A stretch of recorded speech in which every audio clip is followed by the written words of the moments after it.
Morning! So, today is September 11. At ganito po ang panahon natin ngayong umaga. So, ayan. Medyo okay na kami ni Kuya Jay. Take off kami ng 7:30. So, ako okay na ako. No fancy gears today. Just the riding jersey, Imprint Customs, jogging pants, and Crocs. Kasi ayoko munang mag-ano ngayon. Medyo maginaw. And look at the view. Napapalibutan tayo ng kabundukan. Maaliwalas ngayon, no? Kanina itong lugar na to may ano dyan Sea of Clouds. Ayan.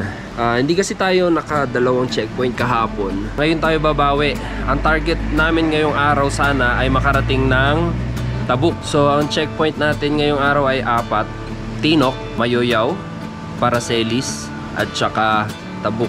So sa Tabuk, doon kasi malaking bayan yun. Maliit lang yung chance na hindi tayo makahanap ng tutuluyan doon, ano.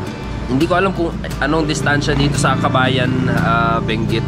Pero tingin ko mga nasa around ano din yun, 280 kilometers mahigit. So halos 8 hours namin babiyahin yun, plus pahinga, drone shots at mga update yan. So para makarami tayo ngayong araw, umpisa na natin ang video.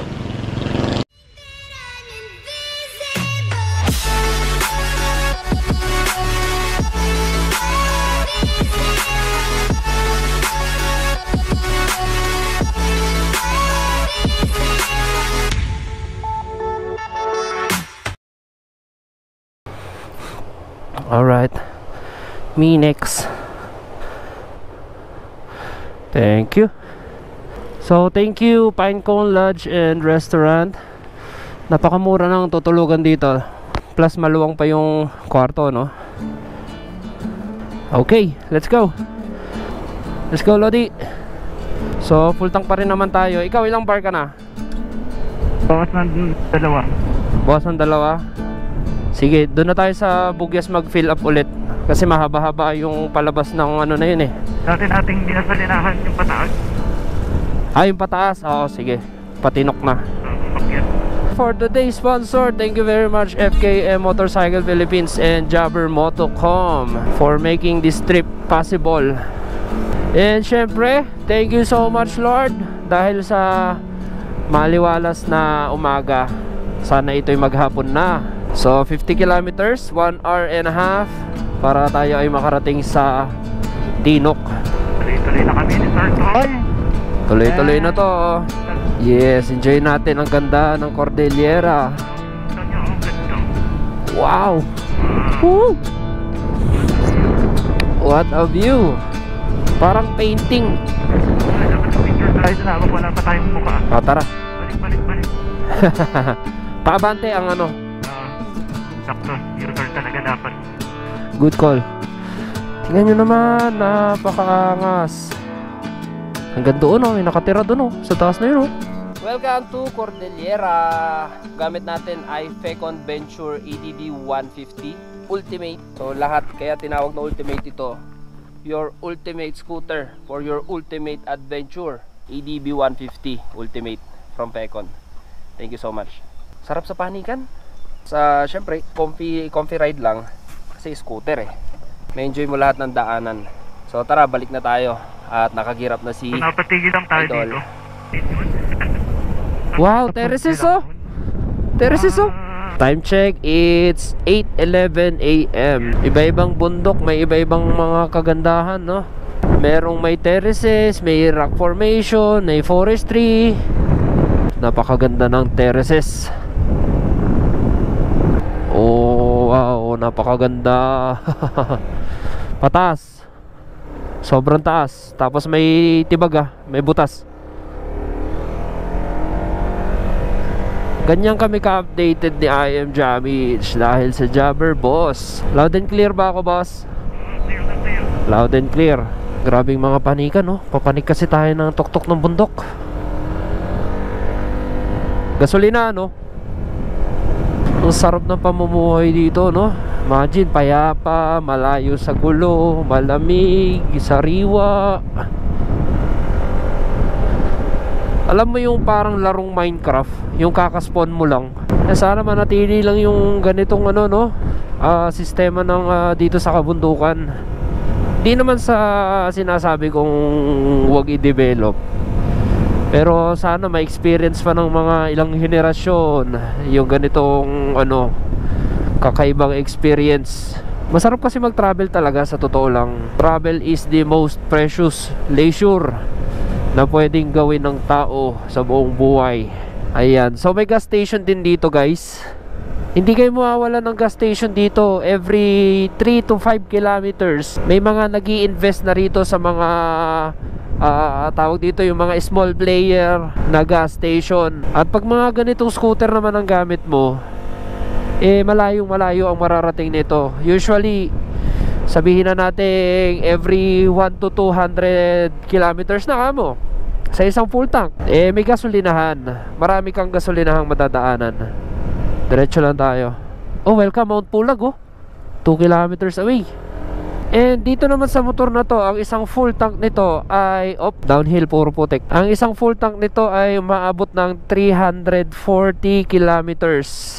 Meron naman, nakalagay naman doon sa ating TFT panel, naka-indicate dyan kung ilan yung average kilometers per hour. Takbuhan pala yon. Akala ko yung per liter. And then meron tayong run nakalagay. Ayan, 266 na lang, pero full tank pa rin yung ating bar. Voltmeter, tire pressure gauge, ayan, meron lahat dyan. Temperature ng engine, and then temperature ng labas, outside, yan. Lahat yan ay nandyan na sa ating TFT. Malinaw at very responsive yung ating tachometer. Eto guys, papakita ko sa inyo kung paano ibinabaon yung mga na yan, yung mga tubo na yan. So naglalagay sila dyan ng net para ma-secure na nila yan ay hindi guguho sa mahabang panahon. Ayan. Ayun napakahaba May truck may truck. Ayan. Mahaba po yung mga tubo na nilalagay dyan. Parang nasa rin yan, nasa 20 feet. Oy, welcome to Bugyas. Ano yan? Parang vegetable panoramic view deck. Parang yun yata yung pagkakabasa ko doon. Pero mas maganda doon talaga sa bayan ng Bugyas. So skip na tayo dito. Doon na tayo sa bayan ng Bugyas. At malipas ang kalahating oras, malawak kasi ang Bugyas, hindi natin ang mga pailang-ilang komunidad dito sa Bugyas na akala mo bayan na. 3 kilometers bago tayo makarating sa ating lilikuan papanik ng Tinok.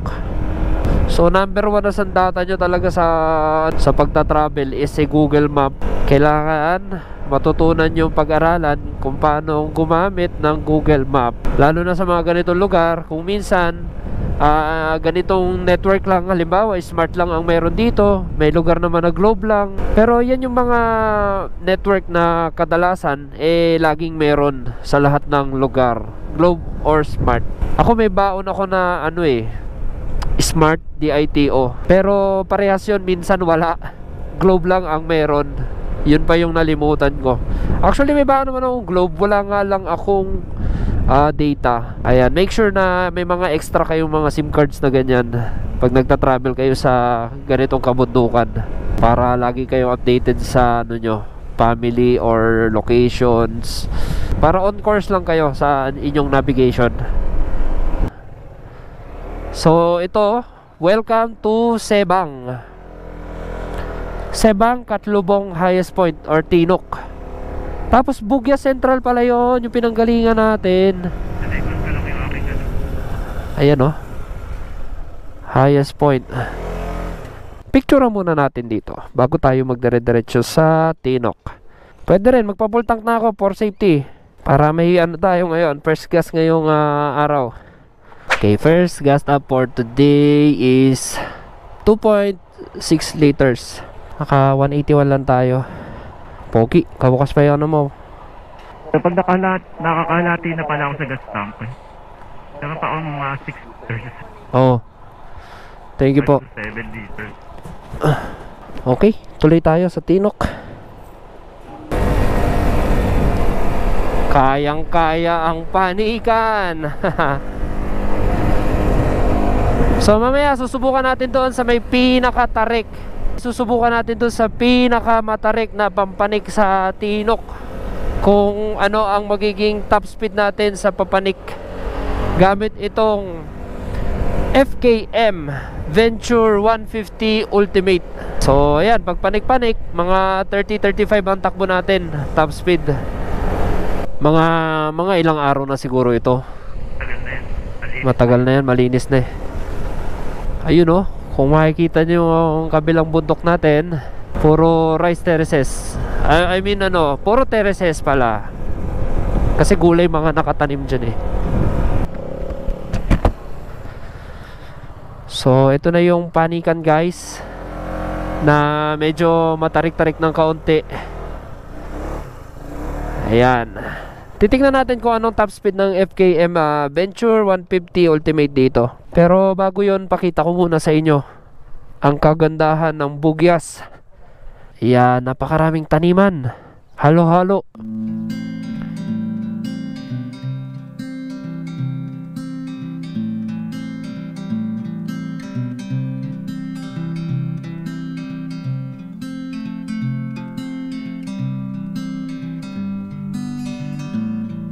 Okay, panik tayo.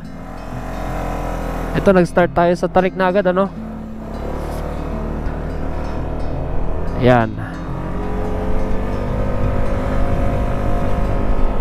Medyo matarik na ng konti ang ano dito, panikan, kasi malapit na tayo sa highest point.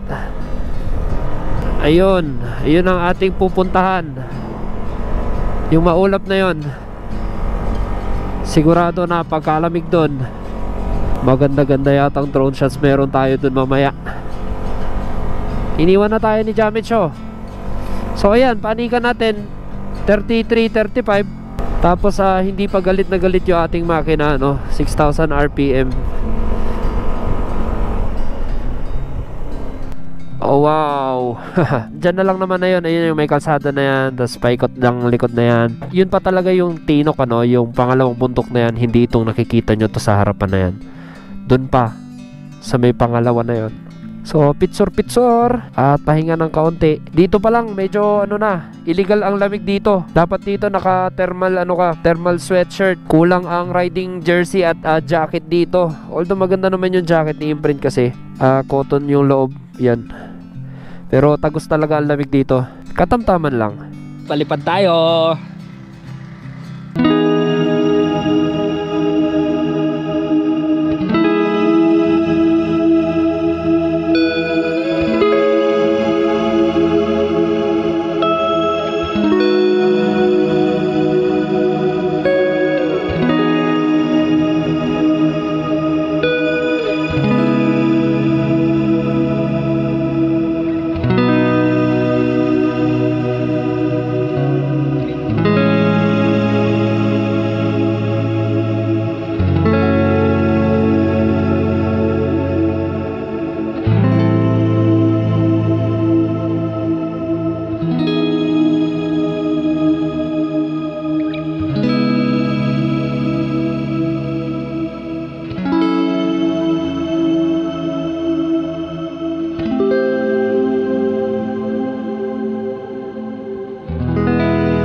Yan, inom muna tayo. Thank you so much, Quench, para dito sa 40 ounce na ating tumbler. Tuloy tayo sa biyahe. Grabe si Kuya Jay, talagang binigyan ng magandang view yung ano, yung FKM niya. Ay back view, side view, front view, inside view. Inside view. And welcome, new highest elevation of the Philippine highway system. Let's go. Mauna muna ako magpicture dito. Gilid ko ang motor. Alright, dito na tayo. Yeah. Maglalagay ako ng upuan sa gilid eh. So ang odometer natin ay 5,801. Yan ang ating i-fill up sa ating passport. Oh.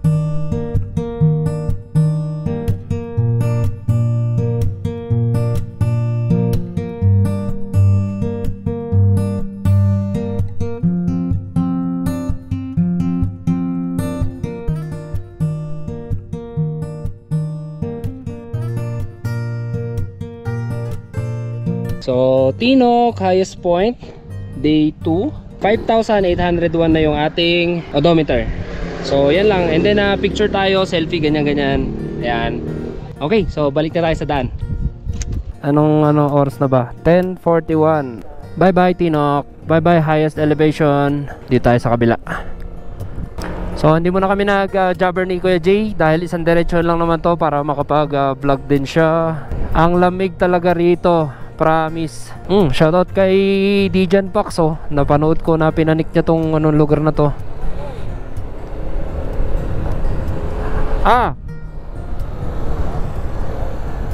Una ako? Yee. Wow, mukhang papasukin natin yung ulap na to, oh. Grabe. Oh, wow. Malamig yan, guys. Lamig.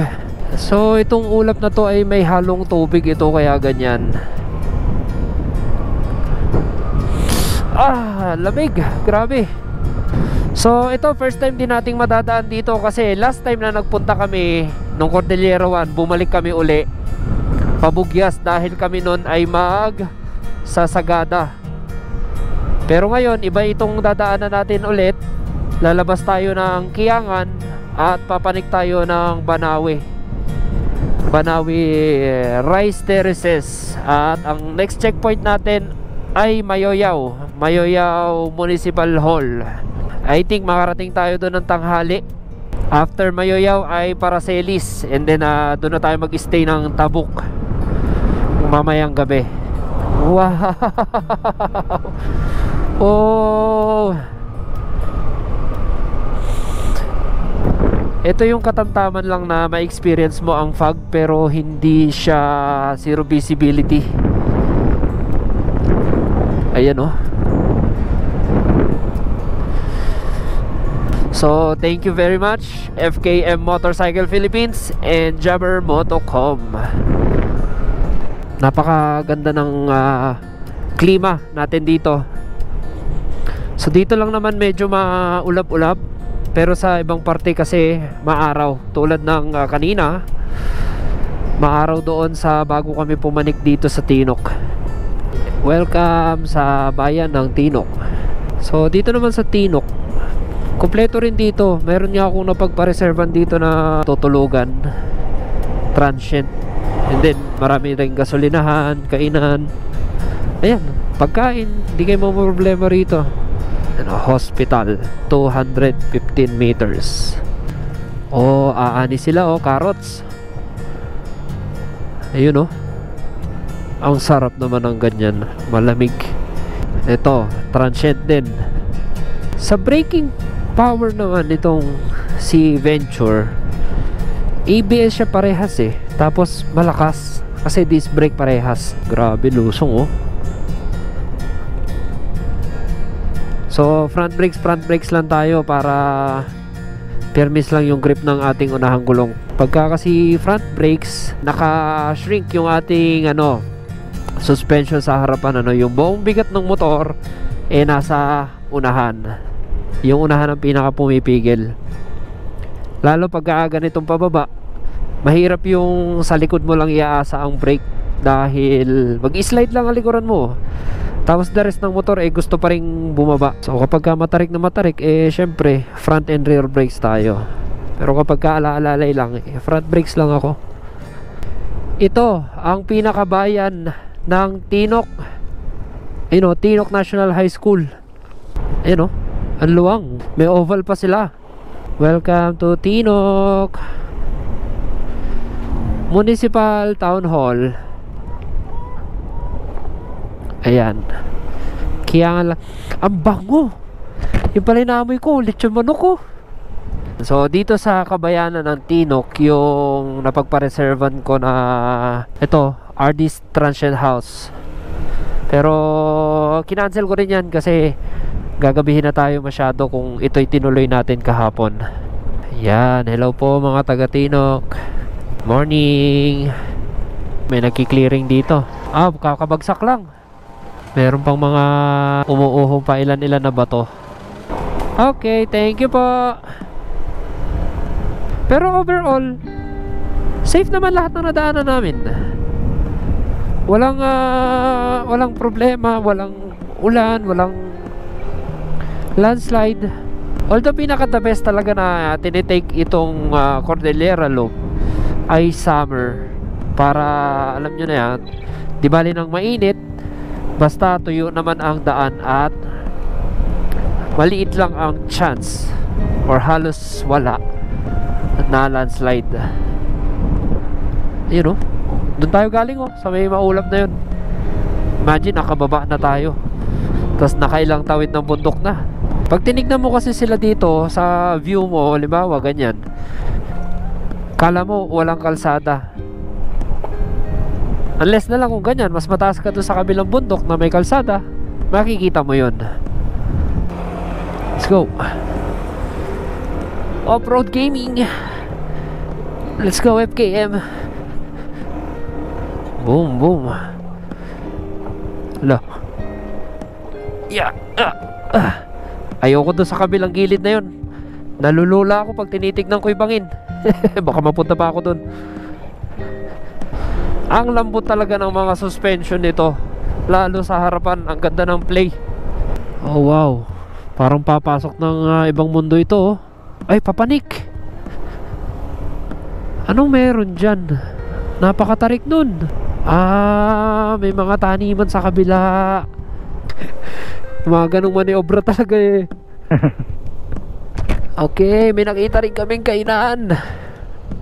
Dito din pala yung punta ng pick up na kasama natin. Oo, ayan sila. Dito din pala yung pick up kanina. Oo. Tugi Nice Restaurant. Okay, silip tayo dito.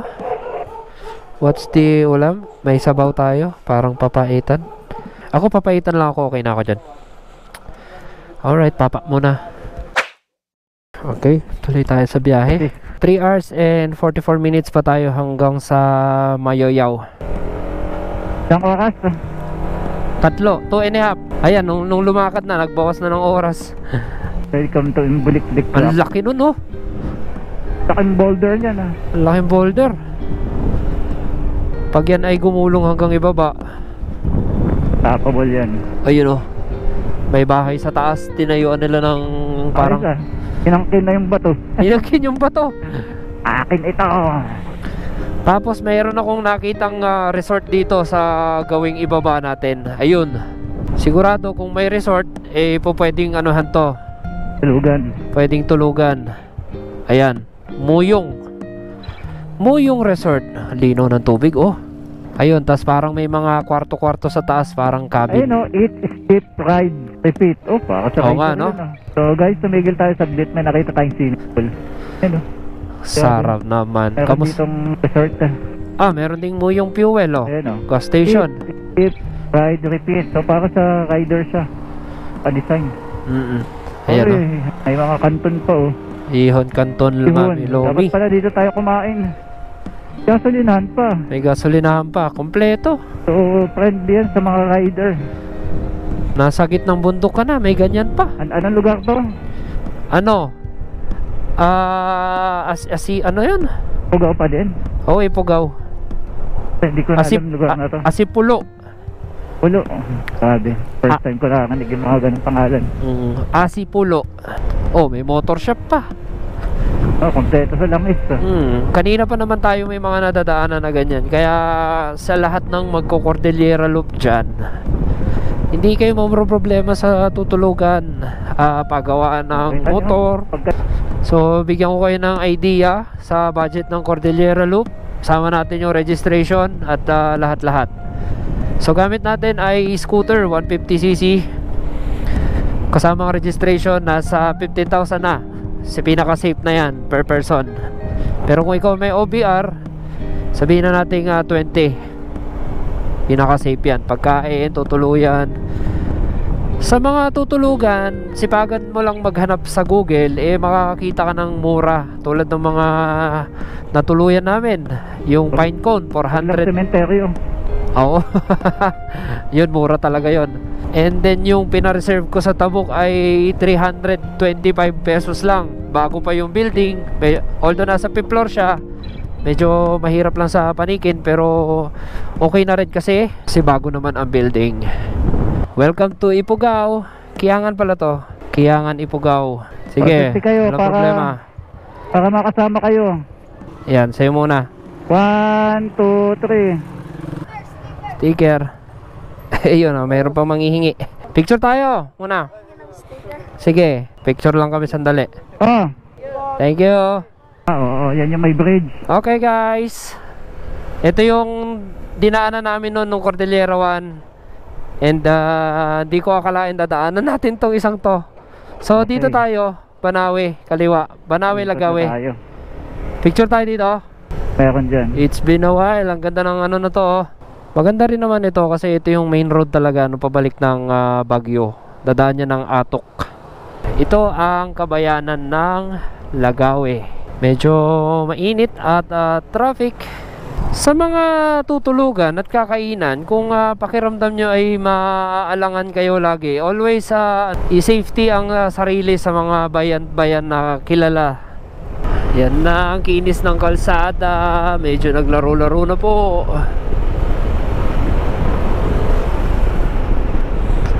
Ramdam na ramdam ko ang lapat ng motor. Eto, possible na sumayad lang sa akin dito ay crash guard. Dito possible sumahid sa akin, Siko. Si ginawang sports bike yung scooter. At malipas ang ilang oras ay narating na natin ang arko ng Banawe. Dito tayo sa kabila kasi kukuha tayo ng picture. Welcome to Banawe Arc.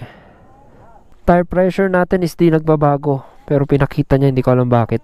Camera loading, medyo madumi yung likuran natin. Gawa ng ito kasi ay likuran at maputik. Yan, linaw na. So pahinga muna tayo ng konti rito, merienda. Ang daming souvenirs dito. At after natin sa Banawe Arc ay medyo maambon-ambon ng kaunti. Gawa ng makapal na hamog at ano. Magtatanggal muna ako ng camera natin kasi kamukha ng aso ko sa bahay. Kasi baka mag-static lang din, baka wala lang din kayo maintindihan sa audio natin. So ibabalik ko na lang ito mamaya pagka malapit na tayo sa Mayoyaw.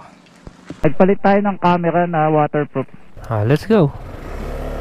Alright, 20 kilometers to Umulan na.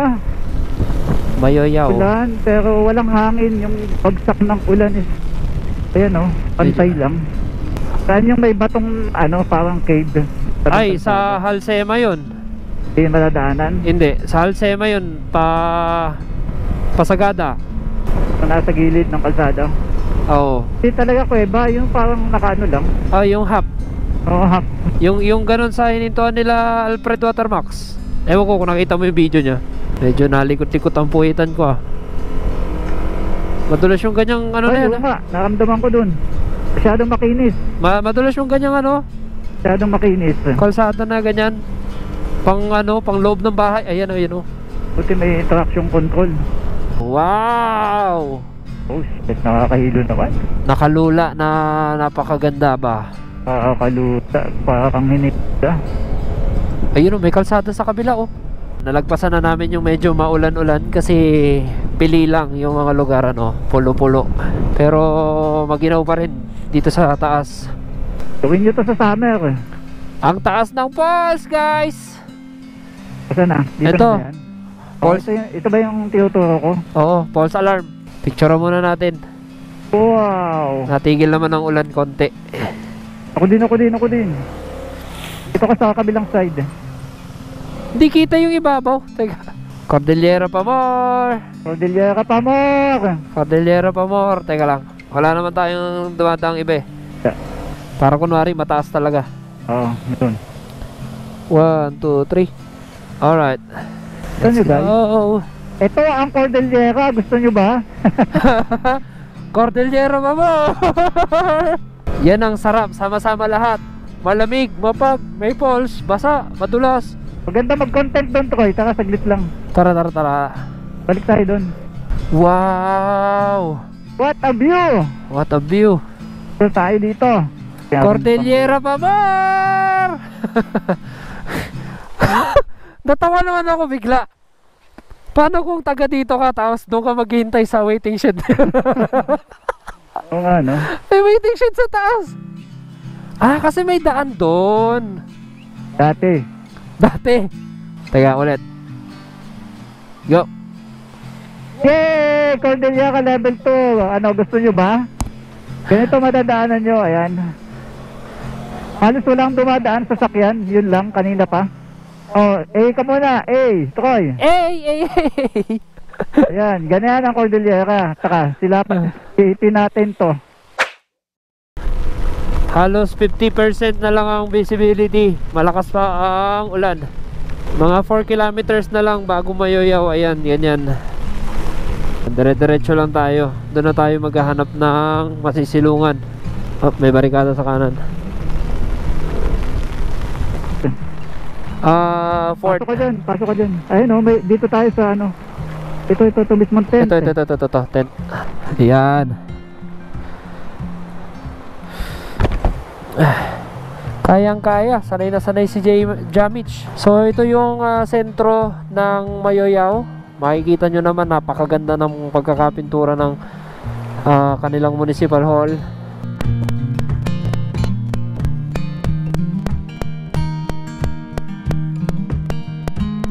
What's up guys? Andito na tayo sa Paraceli 6008. Yan ang ating updated odometer. So dito na lang tayo nagpicture sa Paracelis Municipal Police Station. And then ayan, isinilap na natin ito sa ating passport. Nakapag-picture na rin tayo. So wala tayong matutulugan dito. Wala akong mahanap na ano rito. Kaya didiretso tayo ng Tabuk. So 7:30 take off kami. And estimation ng dating namin doon mga 9 na siguro or 8:30, something ganyan. Kasi tumigil naman na yung ulan. And yan, basang-basa tayo mula sa Potia hanggang dito sa Paracelis ay umuulan. So nakagear na yata si Jamich. And tayo ay ready na papuntang Tabuk. Yes. So 28 kilometers papuntang Tabuk. Tuloy tayo sa biyahe.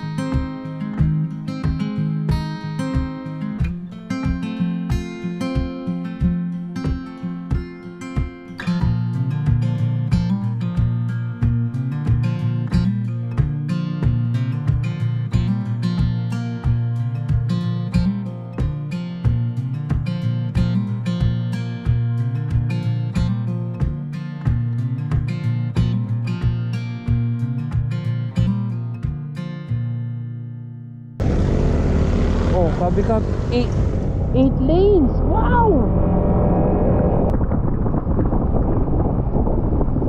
Parang Pampanga. Lapat ng daan.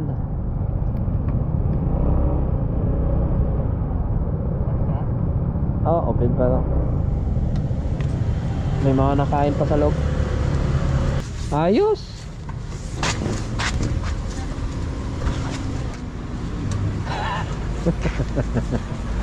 Ayan, Tabuk, Kalinga. So dito muna tayo sa Jollibee bago kami pumunta na yung tutuluyan namin. Kain muna kami ni Kuya Jay dito. Nakakaramdam na ng antok, gutom. Mahirap kasi ngayon napag-abutan kami ng ulan simula pa lang 3 PM. So update na lang ako ulit pagdating namin doon sa tutuluyan natin para may idea rin kayo. So nakakuha ako dito. Ang pangalan niya ay Feken